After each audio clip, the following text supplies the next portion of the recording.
Hello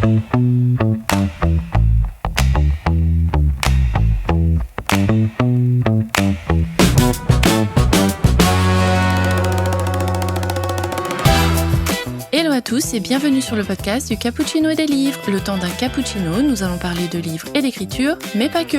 Je suis Jess Angel, j'aime autant lire des histoires qu'en raconter et j'avais envie de partager avec vous tout mon univers. Et quoi de mieux qu'un podcast pour le faire ? Alors allons-y, c'est parti.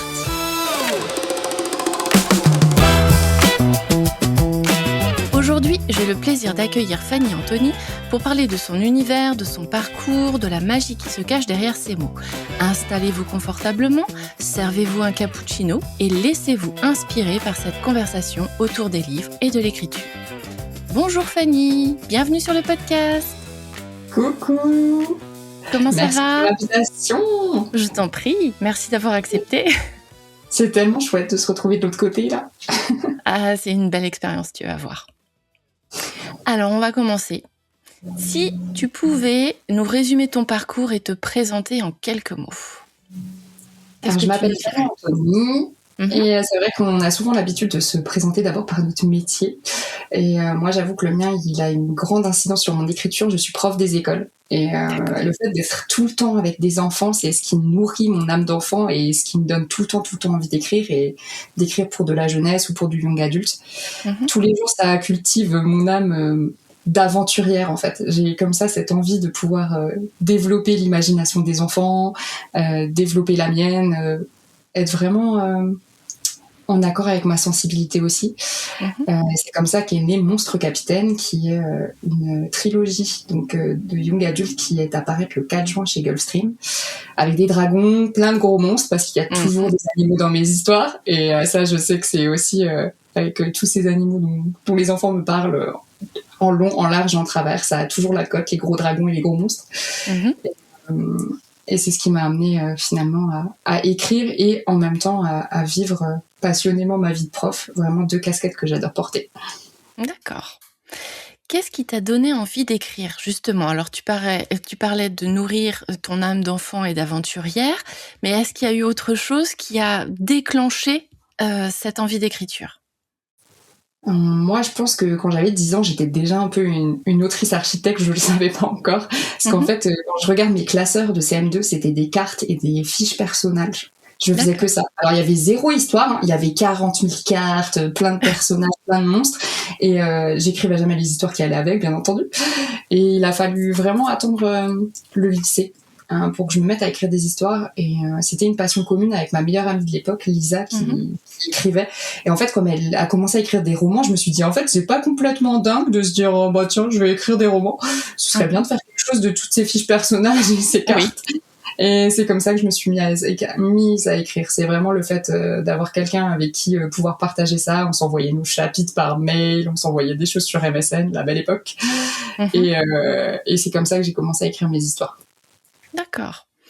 Est-ce qu'il y a eu des œuvres, des auteurs ou des expériences dans ta vie qui ont nourri ton univers d'écriture ? Je dirais que c'est surtout des rencontres avec des personnages, en fait. Parce que ce qui, à chaque fois, me donne envie d'écrire, c'est des personnages à qui j'ai envie de faire vivre des histoires et des aventures. Et clairement, pour Monstre Capitaine, ça a été Percy Jackson. Moi, les réécritures de mythologie, c'est vraiment quelque chose que j'adore. Et plus tard, ça a été aussi Tress et la mer d'émeraude de Brandon Sanderson. Et One Piece. One Piece, c'est mon dada. Alors, c'est marrant parce que c'est un manga et finalement, enfin, j'ai jamais eu pour idée d'écrire des projets BD ou des choses comme ça, mais le côté shonen du manga, même avec Fullmetal Alchemist, dont j'étais vraiment fan. Je pense qu'il y a vraiment ce truc d'avoir des personnages qu'on a envie de voir grandir, qu'on a envie de voir avoir des véritables arcs de transformation, et c'est à chaque fois ça qui me donne envie d'y retourner finalement. D'accord, c'est pas mal. Et si tu devais décrire l'âme de ton Monstre Capitaine, de ce roman-là, ce serait quoi ? Est-ce que tu as un thème, une émotion, une couleur ou quelque chose qui l'exprime pleinement ? Alors j'ai tout de suite pensé au bleu parce que c'est vrai qu'il y a beaucoup de l'océan forcément, mais c'est surtout parce que le bleu, quand on regarde du bleu clair au bleu foncé, il y a vraiment beaucoup de dégradés qui font penser à la fois à de l'harmonie comme une tempête à venir avec beaucoup de rébellion. Et Monstre Capitaine se résume vraiment à ça, en fait. Des personnages qui vont se rebeller, mais pas se rebeller sans avoir en tête cette recherche d'harmonie, en fait. Et le fait de pouvoir trouver leur place dans une société qui, pour le moment, n'est pas alignée avec leurs valeurs. Et qu'est-ce qu'ils vont faire pour finalement se dire, bah non, en fait, j'ai pas envie de m'adapter à cette société qui me ressemble pas, j'ai envie de me rebeller pour que ça change. Et trouver de l'harmonie pour moi et aussi pour les personnes qui sont importantes pour moi. Donc du bleu, mais vraiment dans toutes ses teintes et dans toutes les émotions que le bleu peut dégager. D'accord. Est-ce que tu te souviens, quand tu étais au lycée justement, de ta première histoire, celle que tu as écrite, finalisée, terminée? Qu'est-ce qui t'a poussé à la raconter? Le fait que j'étais totalement fan de Twilight à l'époque. En fait, on était à fond dedans là avec ma meilleure amie et donc il fallait que j'écrive une romance fantastique. Alors c'était pas du côté vampire, hein, j'avais imaginé en fait qu'est-ce qui se passait si quelqu'un naissait sans âme. Qu'est-ce qui se passait et donc c'est un personnage qui lui n'a pas d'âme, qui va rencontrer une jeune fille qui elle a son âme et qui va apprendre à comprendre ce personnage, comprendre son passé, pourquoi il est né sans âme. Et ouais, c'était vraiment déclenché quand j'ai adoré Twilight. Finalement, je me suis lancée dans cette romance fantastique et c'est la première fois que j'ai écrit un texte du début à la fin. Mais à l'époque, j'avais pas encore le truc de on va relire et on va essayer de corriger et de faire que ce soit encore mieux. J'étais en train de me dire vraiment c'est le premier jet, vas-y, t'as tout donné, tu vas même pas le relire. Et je l'avais fait imprimer sur un site à l'époque. Et j'avais commencé à le faire lire à des copines, alors que c'était vraiment du premier jet pur. Et je me dis, ça, c'était quand même la belle époque quand on écrivait juste pour écrire, qu'on cherchait même pas à se faire publier finalement.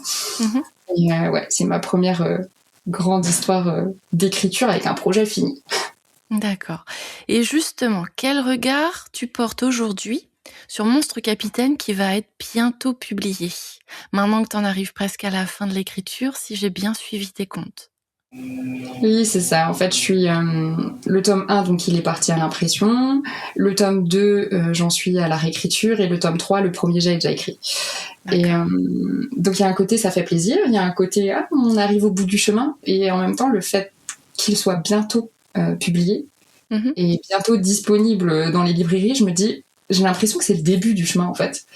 Donc c'est assez bizarre. Il y a à la fois le côté soulagement, là j'arrive à terminer quelque chose, parce que terminer un roman c'est quelque chose, mais en plus aller vers terminer une trilogie, j'ai l'impression que c'est encore un travail titanesque. Et ouais, et en même temps j'espère que c'est le début du chemin, parce que forcément je me souhaite de pouvoir publier d'autres histoires que Monstre Capitaine. Forcément il y a plein de choses dans les dossiers qui attendent, mais ouais, c'est un peu à la fois la fin d'un chemin et le début d'un autre, et j'ai hâte de pouvoir voir ce qui m'attend. Oh nous aussi, t'inquiète. Alors, justement, on va parler un peu plus écriture. Est-ce que tu as traversé des moments de doute, de blocage pendant toutes tes séances? Et si oui, comment tu les as surmontés? Le pire moment, ça a été le BAT, donc le bon à tirer, c'est la dernière version d'un roman avant qu'il soit envoyé à l'impression. Et franchement, c'est horrible. C'est cette sensation de relire déjà son livre 40 000 fois. Je pense que, tu vois, même si toi, tu prends ton livre préféré, que tu lis ton même livre préféré 10 fois en 4 mois, à la fin, ton livre préféré, c'est plus ton livre préféré. Oui, donc, déjà ça, t'as envie de pleurer. Et le pire, c'est que j'étais arrivée à un moment où quand je trouvais des coquilles, je me disais, mais comment ça se fait qu'il y a encore des coquilles? Et quand plusieurs pages d'affilée, j'en trouvais pas, je me disais, c'est bizarre, c'est suspect. Il y en a pas. et donc, franchement, c'était horrible. J'avais du mal à faire confiance à la Fanny d'avant, en fait. La Fanny d'avant qui avait fait des choix pour ses personnages, pour son intrigue, et qui avait écrit une histoire qui lui plaisait. Et des fois, c'était dur de lutter contre la petite voix intérieure qui disait « Faut que tu changes tout, avorte la mission, faut que tu changes tout !» Et je pense que là, ce qui est super important, c'est de bien entourer. Parce que, honnêtement, j'étais à un moment du processus éditorial où j'étais incapable d'être raisonnée toute seule, c'était pas possible. Et le fait de pouvoir avoir des filles avec qui j'écris sur le Discord des mots raturés, donc Cassie et Maïwen, si vous écoutez cet épisode, merci pour ma santé mentale. J'ai aussi un chéri qui est super à l'écoute, même si lui-même n'écrit pas. Et j'ai une éditrice du tonnerre qui répondait très très vite à mes mails, qui me rassurait sur plein de choses, sur la qualité du roman. Et c'est vrai que c'est à ce moment-là qu'il faut se rappeler, le plus important, c'est que là, j'avais signé. S'ils m'avaient signé, c'est qu'ils aimaient mon roman, même si on avait dû le corriger plein de fois, et qu'ils y croyaient. Et ils m'auraient pas demandé une trilogie s'ils n'y croyaient pas. Et c'est ce qui m'a aidé à tenir sur les les 4-5 derniers jours là, avant d'avoir le fameux mail de ça y est, Monstre Capitaine est parti en impression. Le coup de stress, le dernier. C'est un peu, tu sais, quand tu fais beaucoup de sport et par exemple tu fais un marathon, à la fin tu finis normalement pas par un sprint en fait, mais sauf que là c'est genre t'as fait le marathon et à la fin on te dit hey, il y a plein de gens qui te rattrapent, alors maintenant cours encore plus vite, alors que t'as déjà l'impression d'avoir les mollets en sang. Donc ouais, c'était vraiment cette impression-là. D'accord. Et si on parlait, enfin, si t'en as un, est-ce que t'as un rituel d'écriture? Un endroit, une musique, un moment pour écrire? Alors, je préfère le matin. J'aime bien le faire tout de suite au réveil. Des fois, si je me réveille à 6h, je peux commencer à écrire à 6h du matin. J'écris surtout pendant les jours où je travaille pas. Donc, le mercredi, le samedi, le dimanche et pendant les vacances. Et par contre, je suis sur du cappuccino et des livres, mais je suis vraiment une fraude, hein, parce que je n'aime pas boire pendant que j'écris, en fait. Parce que après, j'ai cette angoisse de me dire, si tu bois du thé, tu vas devoir t'arrêter toutes les 25 minutes pour la pause pipi, c'est non. Donc en fait, je suis une autrice déshydratée, mais qui arrive à faire des grosses sessions et à pas se lever, souvent sur le canapé. Mon dos ne me remercie pas, mais c'est vraiment le côté doudou, avoir les chats à droite à gauche, le gros plaid, et puis sur le canapé, c'est parti, quoi.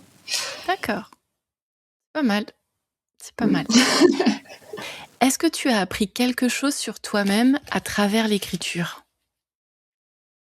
J'ai surtout appris que je pouvais me montrer déterminée.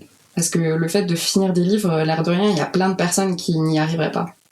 Et c'est quand même quelque chose qui demande une énergie intellectuelle, une énergie mentale, une volonté de le faire. Et je pense que j'ai toujours eu l'image de moi de la petite famille sensible qui pleure devant les films de Noël ou même devant tous les Disney.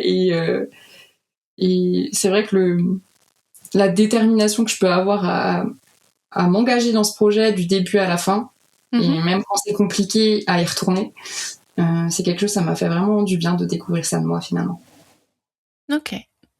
On va parler un peu plus de ton roman Monstre Capitaine pour que tu nous en parles un petit peu plus. Est-ce que tu peux nous dire peut-être comment est née l'idée, ce que tu as voulu explorer quand tu as écrit ce texte? Alors, ce qu'il faut savoir, c'est qu'au début de l'histoire de Monstre Capitaine, on apprend que des hommes ont massacré des dragons de l'eau par dizaines pour pouvoir exploiter les richesses de l'océan comme ils l'entendaient. Et donc, le dieu des mers, Epsou, il va décider de créer des monstres pour que les êtres humains ils puissent plus survivre sur l'eau. Donc, il y a des hydres, des sirènes, et des kelpies, et des krakens.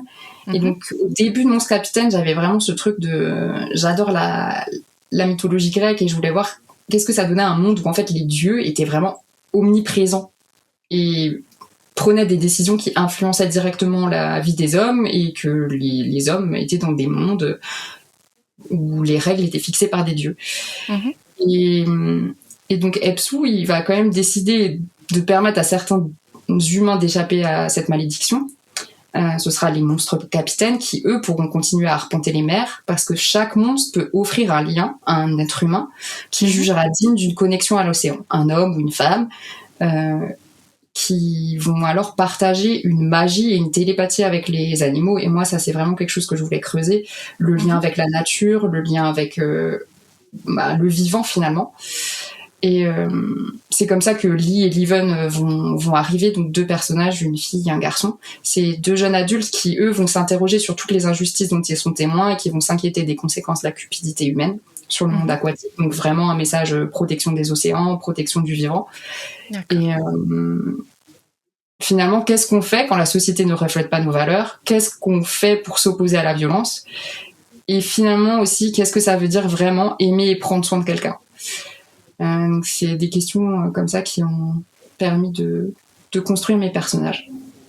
Qui t'ont traversé au moment de l'écriture. Ok. Là, tu vas bientôt être dans un salon, si j'ai bien compris. Qu'est-ce que ça te fait tu vas vivre quand même un sacré truc, quand même. Vas-y, raconte-moi un petit peu. Je suis attendue au Festival du Livre de Paris le 17, 18 et 19 avril. Donc franchement, première dédicace Festival du Livre Paris, tout va bien, Grand Palais. J'ai en même temps trop hâte parce que je suis excitée comme une puce et en même temps il y a du stress. Il y a toujours ce stress de se dire on y va et en fait il y a personne. Donc c'est toujours un mélange. En fait, cette expérience, c'est ça. C'est des fois, je suis plus excitée que stressée, et des fois, je suis plus stressée qu'excitée. Mais là, j'ai pris plaisir de pouvoir préparer des petits tampons, préparer un presse-livre, et j'ai hâte de rencontrer les premiers lecteurs. Je pense que ce sera encore différent quand j'aurai des dédicaces avec des personnes qui, je sais, auront lu le livre et avec qui on pourra en parler. Je pense que là, ce sera aussi une autre étape. Mais là, le fait de me dire que voilà, il y a des personnes qui vont vouloir l'acheter en avant-première, ça me fait trop plaisir et j'ai trop hâte. J'imagine. Alors là, c'est ton projet Monstre Capitaine en 3 tomes, mais est-ce que tu as d'autres idées, d'autres projets à venir et ce que ça représente pour toi? Alors là, honnêtement, j'ai vraiment la tête dans le tome 2. Mais à fond, parce que en fait, ce qu'il faut savoir, c'est qu'à la base, Monstre Capitaine, c'était une duologie. Je l'avais écrit comme tel. Et sauf que Gulfstream, quand ils m'ont appelé, ils m'ont demandé une trilogie. Donc le découpage a totalement changé. Donc ça me donne l'occasion de pouvoir développer plus d'intrigue au niveau des personnages secondaires. Donc vraiment là, il y a un mélange de redécouper les choses et d'étoffer les intrigues pour les personnages secondaires, ce que j'adore faire. C'est trop cool. J'ai pu mettre des personnages dans la tête des dragons cette fois-ci et dans la tête du méchant. Donc autant dire que c'est fascinant, ça change vraiment mon rapport à cette histoire. J'imagine. Et par contre, je sais que je n'abandonnerai pas les monstres de sitôt. Parce que j'ai une idée d'une réécriture autour de Godzilla. D'accord. Parce que c'est un gros monstre qui m'a toujours fascinée depuis que je suis toute petite. Donc je pense qu'une fois que Monstre Capitaine sera fini... je vais m'atteler à un monstre encore plus gros que les dragons. Là, oui, Godzilla, ça promet. Alors, si tu pouvais nous pitcher ton roman, ton tome 1 de Monstre Capitaine, en une seule phrase, si possible, ou sinon en plusieurs, ça serait quoi? En une seule phrase, je dirais... que se passe-t-il quand des adolescents se retrouvent liés à des gros monstres et qu'ensemble, ils doivent réfléchir à leur façon de sauver le monde. C'est pas mal, hein? C'est pas mal. Ça donne déjà de bonnes idées sur ce qui nous attend. Écoute. Alors, maintenant, on va passer à la partie conseil, inspiration. Est-ce qu'il y a une lecture qui t'a plus marqué et que tu recommanderais à tout aspirant auteuriste? Alors là, je vais un peu tricher parce que vu que j'écoute ton podcast depuis un petit moment, il y a plein de livres qui ont déjà été cités que j'adore et je me suis dit il faut que je parle d'un dont on n'a pas parlé. C'est Comme par magie de Terry Brooks. Il est connu pour les chroniques de Shannara, il me semble. D'accord. Et en fait, c'est marrant parce que je n'ai lu aucun livre de cet auteur alors que c'est aux États-Unis genre un romancier de fantasy ultra connu. Et ce que j'adore dans Comme par magie, c'est qu'à la fois il y a des conseils d'écriture, mais à la fois aussi des anecdotes de vécu. Oui, quand il est par exemple allé à ses premières dédicaces et qu'il y avait en fait personne et que c'était super déprimant, ou comment il a négocié ses premiers contrats. Enfin, vraiment un mélange d'anecdotes et de conseils d'écriture, où même si ça n'a pas transformé mon rapport à l'écriture, la façon technique avec laquelle j'envisageais l'écriture. Ce qui est chouette, c'est que c'est super motivant en fait. C'est super motivant parce qu'il nous parle comme si on était des copains et qui nous emmenait avec lui dans les coulisses de sa vie d'écrivain et ça donne envie d'écrire en fait. Galère comme victoire du coup. C'est ça. D'accord. On va noter. Est-ce qu'il y a une erreur ou une difficulté qui t'a le plus appris dans ton parcours d'écriture? Là, je peux que parler des terres parallèles, je pense. Les terres parallèles, c'est une première duologie de fantastique que j'ai écrite il y a 5 ans et où j'avais commencé à essayer de le soumettre, essayer de le faire publier. Et en fait, il s'est passé quelque chose, c'est que quand j'ai soumis le tome 1, j'étais en train de finir d'écrire le tome 2 Et quand j'ai fini d'écrire le tome 2, de le réécrire, j'en suis arrivée à un point où finalement j'avais essuyé que des refus ou des ME qui me répondaient pas. Et c'est là que j'ai dû me dire, bon bah là en fait Fanny, tu as écrit un tome 2, mais finalement le tome 1 n'a pas trouvé preneur. Et il y a eu une grosse crise de doute, du genre mais pourquoi tu fais ça en fait finalement. Et c'est à ce moment-là que je me suis rappelée de quelque chose que Victor Dixon avait dit, parce que j'avais eu la chance de pouvoir faire un repas aux Imaginales avec lui, et il avait cité un autre auteur dont je ne sais absolument pas le nom, qui disait que finalement la différence entre un écrivain professionnel et un écrivain amateur, la seule différence c'était qu'il y en avait un qui n'avait pas abandonné. D'accord. Et je trouvais ça tellement fort, et je me suis demandé, Fanny, si là il y a une Fanny du futur qui toque à ta porte et qui dit bon, juste pour info, en fait tu vas jamais publier ta vie, est-ce que tu continuerais à écrire? Et en fait j'ai même pas réfléchi une fraction de seconde, je me suis dit bah oui bien sûr je vais continuer à écrire, parce qu'en fait ça fait partie de ma santé mentale maintenant et j'adore faire ça.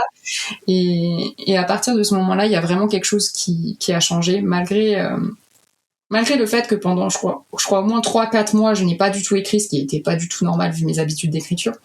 Quand j'y suis retournée après, j'y suis retournée avec une volonté et une détermination retrouvée, et c'est pile à ce moment-là que j'ai commencé à travailler sur Monstre Capitaine. Donc j'ai bien fait de m'entêter. Oui, tout à fait. Il faut toujours persévérer. Si tu devais donner un conseil justement à l'écrivaine que tu étais à tes débuts, qu'est-ce que tu lui dirais ? Je lui dirais d'envisager l'écriture comme un hobby classique en fait. Parce que pour plein de hobbies comme la musique, on va se dire bah tiens, on va faire du solfège ou on va prendre des cours de dessin, alors que pour l'écriture, finalement ce qui moi m'a changé et ce qui a changé ma perspective de l'écriture, c'est aussi que je me suis beaucoup formée. J'adore en fait tout le contenu proposé par Cécile Duquesne par exemple, et c'est vrai que maintenant sur des podcasts, sur YouTube, on peut trouver énormément de contenu, et je pense que le fait de se former, c'est quelque chose qui à la fois nourrit notre écriture, mais aussi nourrit notre motivation. Donc je dirais considère en fait l'écriture comme n'importe quel hobby. Ça veut aussi dire que oui, quand t'es fan de pâtisserie, tu te retrouves pas à faire de la pâtisserie toute la journée. C'est aussi normal que des fois t'aies un peu moins envie de faire de la pâtisserie et que tu vas t'organiser différemment quoi. Et puis mon deuxième conseil, ce serait arrête de croire que l'écriture c'est un truc tout seul en autarcie dans ta grotte, parce que finalement quand t'es entouré et que tu fais des bêta lectures, que t'échanges des textes, que tu nourris le plus ta plume mais aussi ta motivation. Donc surtout ne fais pas ça tout seul. D'accord. Ça c'est c'est un bon conseil, parce qu'effectivement avec une communauté d'auteurs, ça motive encore plus et ça encourage encore plus à persévérer justement. Alors entre la lecture et l'écriture, qu'est-ce qui t'aide le plus à respirer ? La lecture à 100%. Ce qu'il faut savoir, c'est que quand je suis vraiment anxieuse, je n'écris pas. C'est pas possible. Enfin, il me faut une énergie intellectuelle que je n'ai pas à ce moment-là. Et par contre, je lis tous les jours. Ça, c'est vraiment quelque chose, enfin, ça va faire au moins 4-5 ans. Il n'y a pas un jour que je passe sans lire. Donc, c'est pour ça, là, l'idée de qu'est-ce qui m'aide à respirer, de quoi j'ai vraiment besoin, c'est la lecture. Plusieurs livres en même temps, selon les humeurs, mais lire tous les jours. Eh ben, ça c'est un très bon conseil pour vider nos pales. C'est ce qu'il y a de mieux à faire, parce que la mienne, elle va s'écrouler, mais tout va bien. Alors la mienne, elle tient dans une bibliothèque, donc je pense que là, la bibliothèque, elle est remplie de pales, c'est pas beau signe. Mais non, il y a un moment, il faut s'arrêter d'acheter, il faut aller lire. C'est ça. Alors, si on a envie de te suivre, te soutenir, lire ton futur roman, où est-ce qu'on peut te trouver et avoir des nouvelles ? On peut me trouver sur Instagram, où là je mets vraiment toutes mes nouvelles. J'ai aussi une newsletter sur Substack, et j'ai commencé depuis peu l'aventure YouTube. Alors là c'est plus pour parler du côté casquette autrice. Donc si vous aussi vous aimez écrire et que vous avez besoin de micro-shots de motivation, c'est un peu ce que j'essaye de faire sur ma chaîne avec les coulisses de l'écriture et de la publication de Monstre Capitaine. Ok, eh ben on le note et on ira te suivre. On arrive à la fin. Est-ce que tu as encore envie de partager quelque chose avec nous ? Ou tu nous as tout raconté ?